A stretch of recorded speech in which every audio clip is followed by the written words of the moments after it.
Hello, everyone, and welcome to our weekly discussion series that's hosted by the Chaldean Cultural Center in collaboration with U of M Detroit Center, Unique Voices in Films, and CMN TV.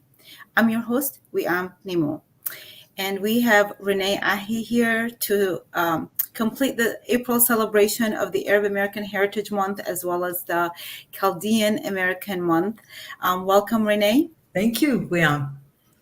So Renee Ahee is a senior public relations and marketing professional serving the corporate and nonprofit sectors, an entrepreneur and business owner, and a nonprofit executive manager. She established, in other words, in 1999 to provide public relations and marketing services to profit and nonprofit clients. She also served as CEO of the Arab American Women's Business Council for a time, which she co-founded. They provided education, professional development, and networking opportunities for Arab American business and professional women. She is currently board president of the National American Arab Nurses Association. Wow, wow, wow. Amazing accomplishments. Thank you. I mean, that sounded all right. Yes, yeah. I mean, you know, and I met you at Jomana's house. Jomana was having an annual women's abaya party, women only, just to emphasize. Right. And we had a ball. We had so much fun. I had too much fun myself. Yes. And you know, we were just talking before we got on, and I was saying, what a coincidence, you know. Because this was in the winter, like early, I don't even remember what It was month. December, right after Christmas. Yes. Okay. Yeah. And here we are talking about our communities and honoring and celebrating our communities. Right. And, you know, the abaya is for both of us we use it. I have a henna party coming up. I love hennas. Those are my favorite henna parties. And then we were honoring, you know, the different traditions. And I had this henna outfit that I got from Morocco that I'm so proud of. So we had so much fun. And I think today, you know, as we end the month of April, you know, we're always celebrating. I think people like yourself, people like Jomana and others, here's Esma Jamil, who is our vice chairperson. She actually, we came together to the henna party. She also celebrates our heritage and such. And your background is very interesting. We want to getting to know women like yourself, people like yourself. We get a better understanding of, you know, why it's important. And then also why, what I like about you is that you're very fun, you're very open. And so learning about you will help us learn how to kind of learn to celebrate our heritage and also others' heritage. Well, I'm really honored that you invited me to come to talk with your audience. I'm proud of my heritage, and I'm also proud to be an American. And so for me, it's a beautiful confluence, and getting to know the Chaldean community has also been a boon to me too. And you know, there was a time when I didn't know, going to church, I heard the word Kildani, and I didn't know what that was. And as we went through, you know, an awareness of our Arab American heritage in the 70s, then it became interesting. And not, you know, the Chaldeans didn't necessarily identify, as we were creating the Arab American Anti-Discrimination Committee, they didn't identify necessarily as Arab Americans. And so I wanted to know more. And I heard the name Mike George, who is kind of the godfather of the Chaldean community and a great mentor to many people who came over, Chaldeans, and the interesting thought of people from Iraq not necessarily identifying as Arab American. But your heritage and your culture is unique and beautiful, as is the Arab American heritage. So I'm honored to be able to be here and share it with you. Well, thank you, Renee. And so tell us about where you were born and what was your heritage and the influence of the Arab American community on you. I'm really grateful that you asked the question, Wiam, because I guess I never really thought of it. I was born in Detroit of Arab American parents, and my grandparents on both sides came from Lebanon and in the same village in Zahle. So I didn't know anything really except the food, the culture, the religion. I very didn't know much until actually in the 70s when Abscam and the other controversies came up. As a young girl, I recognized that it was because of my religion. There were things going to a Roman Catholic school that I couldn't participate in, like confirmation, because I was already confirmed. And that was a point of distinction. But in terms of an awareness, it really came in the 70s when I became somewhat of an activist, and when the Arab American Anti-Discrimination Committee was being formed and a Detroit chapter was being formed. I was invited to come to a meeting and meet Senator Abu Rizik and Jim Zogby and Abdin Jabara, and I ended up writing the bylaws, if you will, for this new chapter of the ADC. And so my involvement continued. And I think it's just a source of pride for me, of being Arab American, but fully American. My father was born here in Pennsylvania, and my mom was born in Argentina, of Lebanese parents. So the Arab American heritage was really very fully mine to embrace. What an interesting background. So, something I talk about when I give a tour of the museum and as I do the interviews is, a lot of people of Lebanese background are not aware that the Lebanese community had a big influence on the Chaldeans. No, nor did I. Yes, they helped Chaldeans quite a bit because the first person, Chaldean, that came to the United States went to Philadelphia and realized that's not the best place to live, given that he can't communicate with anybody. And you know how we are. I mean, we need to have a community, even if we don't, even if we dislike them, but we have to have them. We're like that. So he returned, and then what the Chaldean community ended up doing is they researched where there were Arabic-speaking communities, and they found that there was an established Lebanese and Syrian community in Michigan. Yes.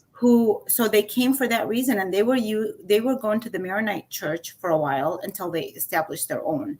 So sometimes when we look at our history and see the commonality and how we are, we do like to step forward when necessary to help each other out. Yeah, and the common thing that they had mostly was the language. But secondary, it just also happened that there was an established Christian community that they could also utilize their church. So yeah, so there's really good memories of what the Lebanese have done for the Chaldean community. And there was a wonderful study that was done after the 9/11. In 2005, the University of Michigan's Institute for Social Research and U of M Dearborn participated in the Detroit Arab American Study. And this was to get reactions of the community to the whole business of the 9/11, the effects of 9/11. And so where we are right now is that study might be a good resource for people to take a look at the history of Arab Americans in the Detroit area. They came in the 1800s.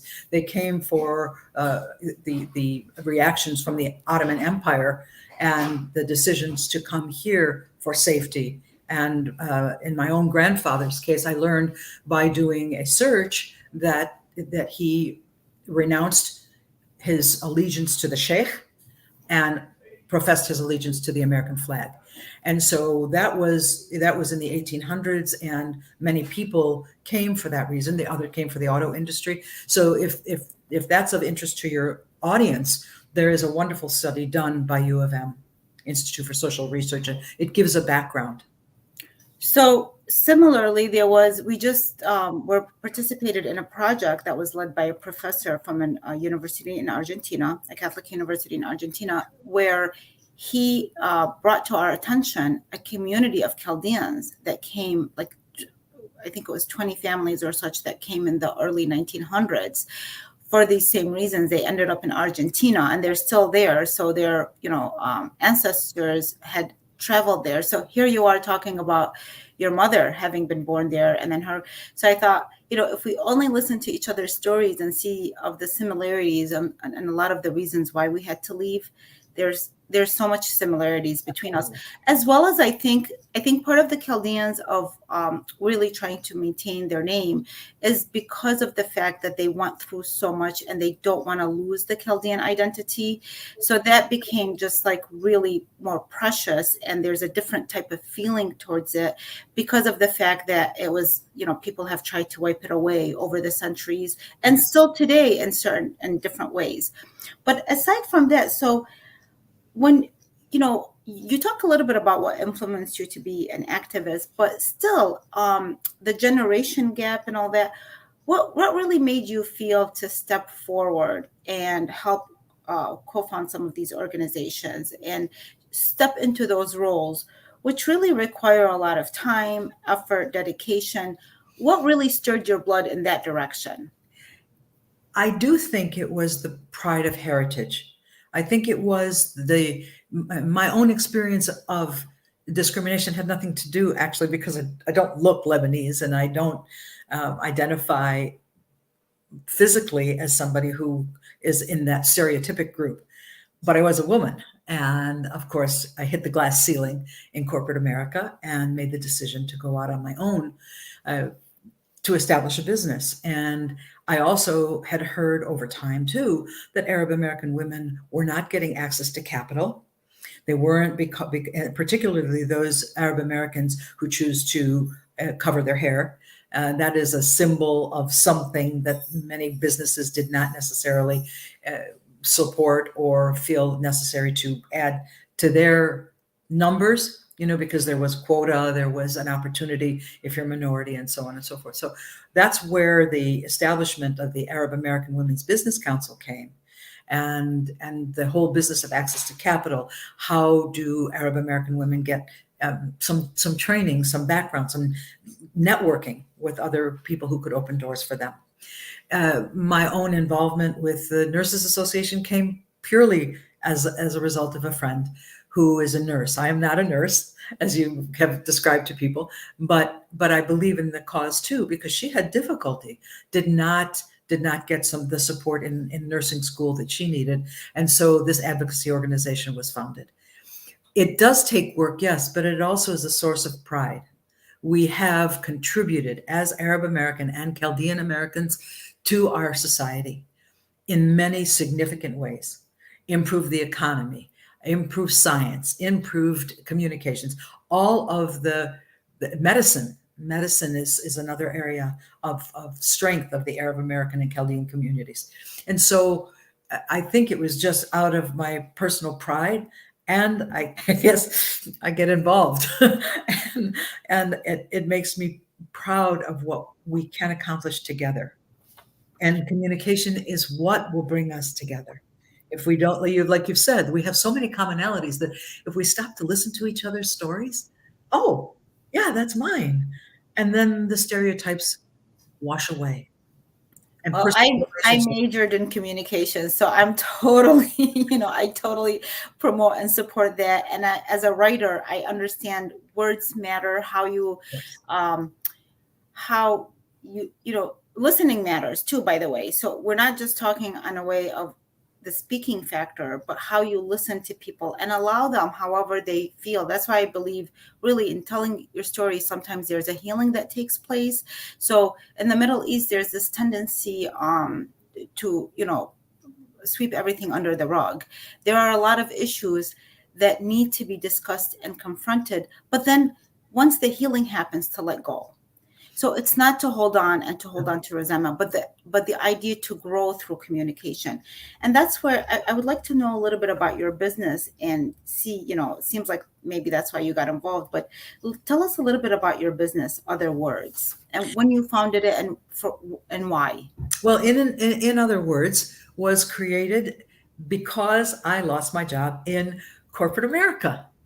And it was through a severance. I worked for a bank, local bank, and through a severance, I decided to establish my own business. But I want to thank the president of the bank at that time because he gave me an opportunity to do a study on the bank's impact on the community. And the community included the Arab American community, the Native American community, Hispanic, Asian. And I created the methodology and the study. And the community is very sensitive to the sincerity of corporate America.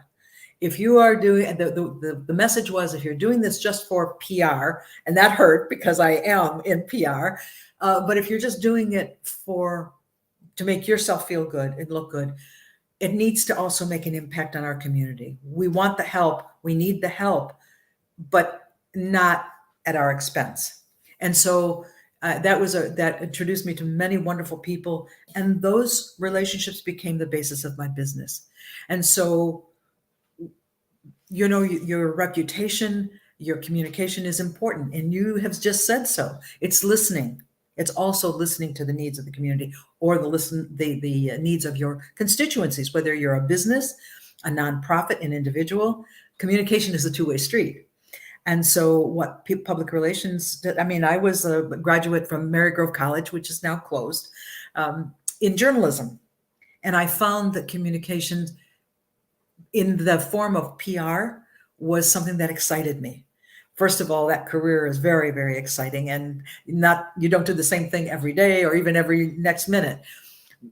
So it excited me, and it also made an impact on my employer and the community that it served. And so, in other words, it's been around since 1999, and it's still going.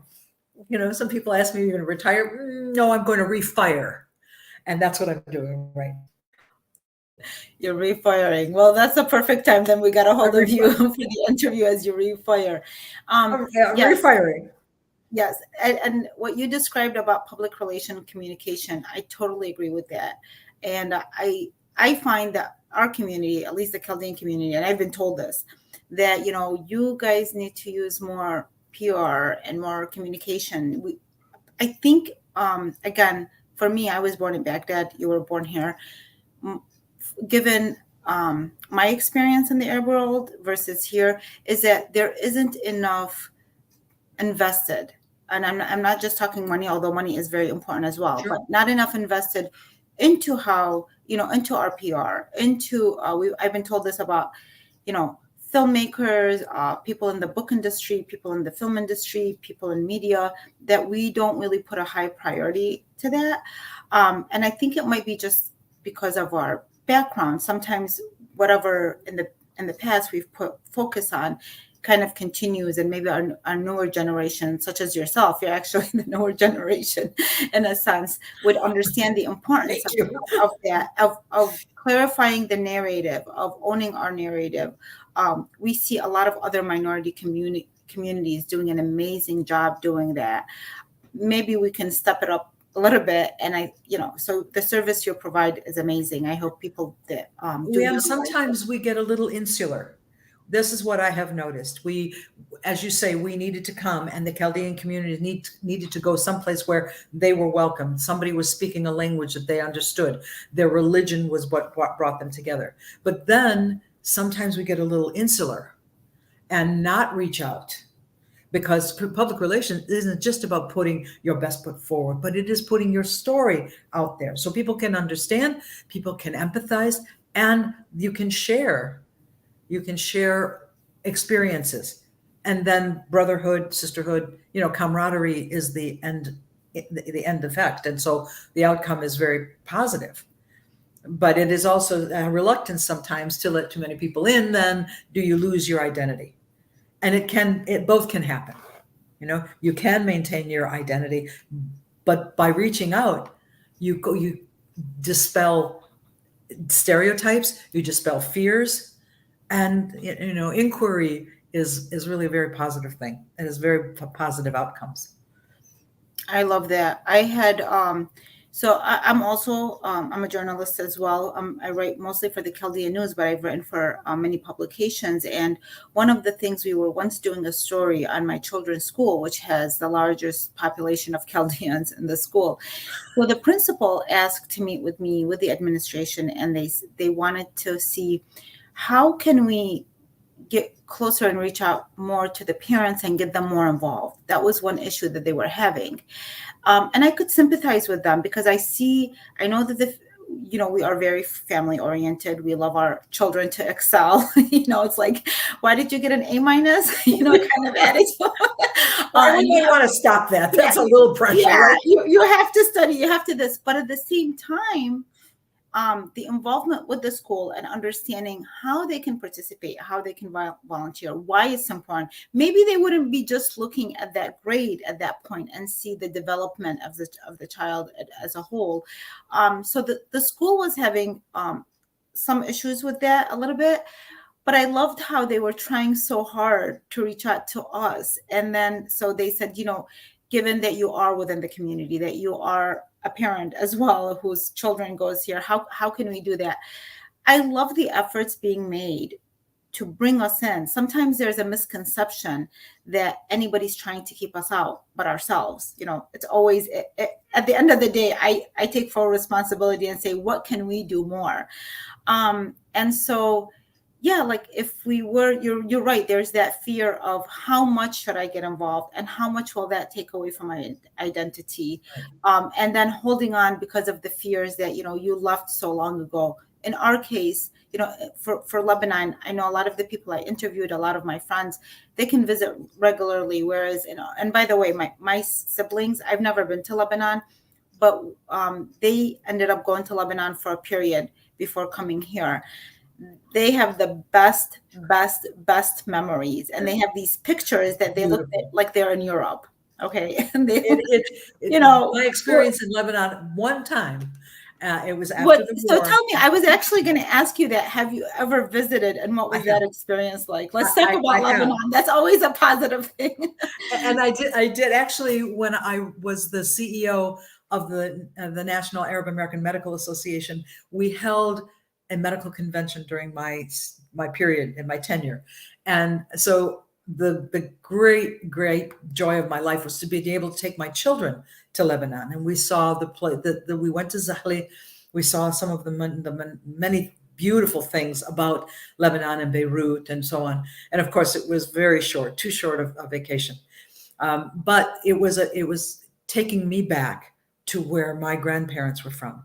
And that is really the only connection that I had. I did not know my grandfathers. My grandmothers, I was young when they passed. So their stories, I could feel something happening while I was there in Zahle. And so I honor that very much. But I haven't been back. Where I go is to Argentina. And Argentina has a very large Syrian and Lebanese population. Immigration happened from the Middle East the same way in Argentina as it did in the United States, and about the same time. So there is still the Lebanese society in the small town where my mom was born, in Tres Arroyos. It celebrated its 100th anniversary. And there is a great community down there of Lebanese and Syrian people.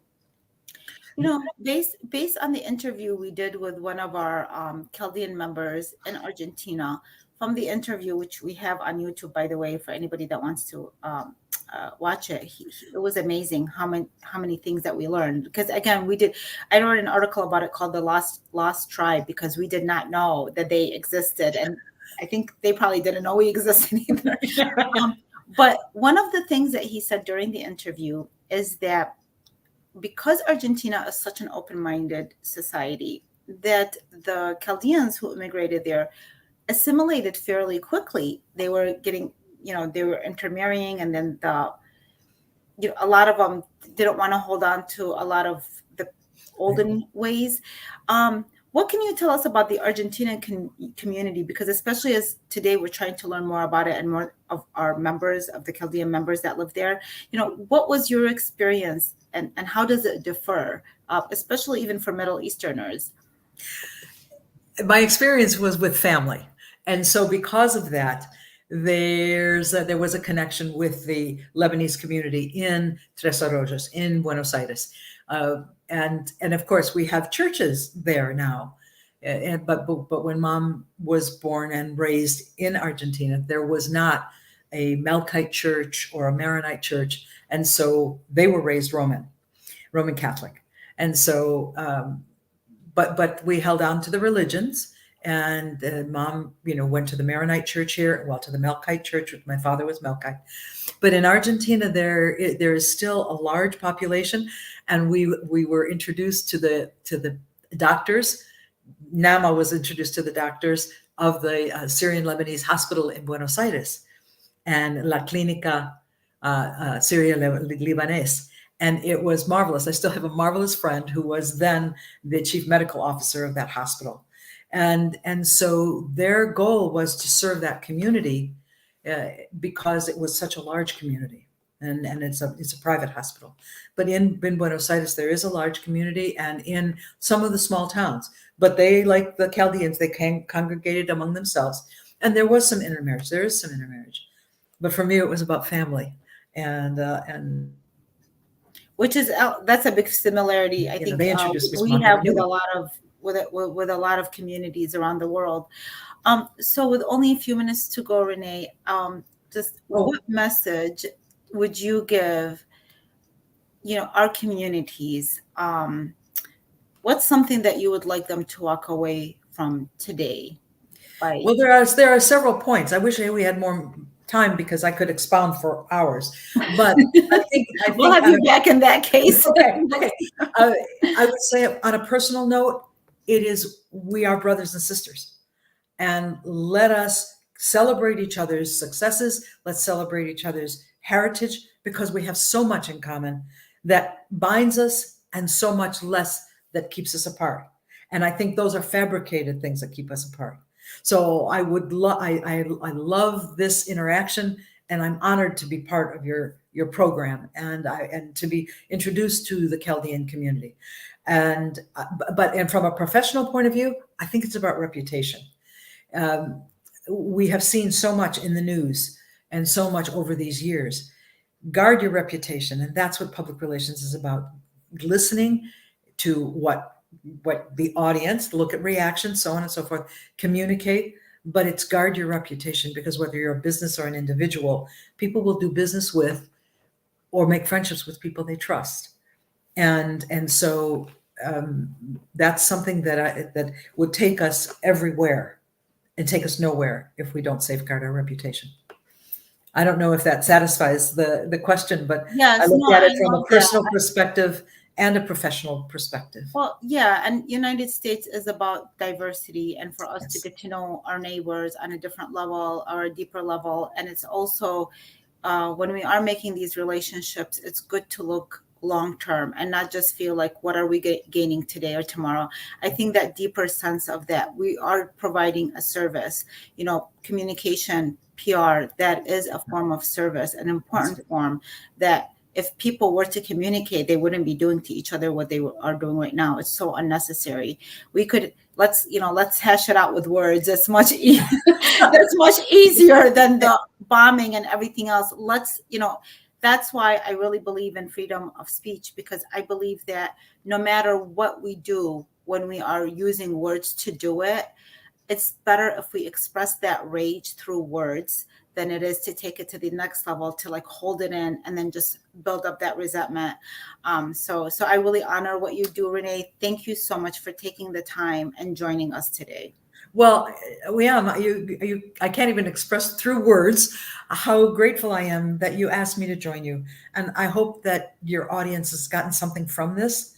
And I'm going to offer whatever I can to your audience, to you, to the center, to Asma.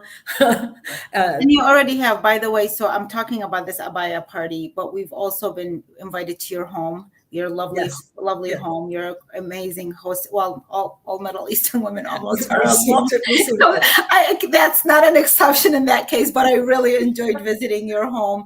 And, I look forward to the next abaya party. I look forward to being with you again under any circumstance we have. Thank you so much. And thank you so. Bye-bye. Have a wonderful day. Thank you. Thank you, everyone, for watching. Bye-bye.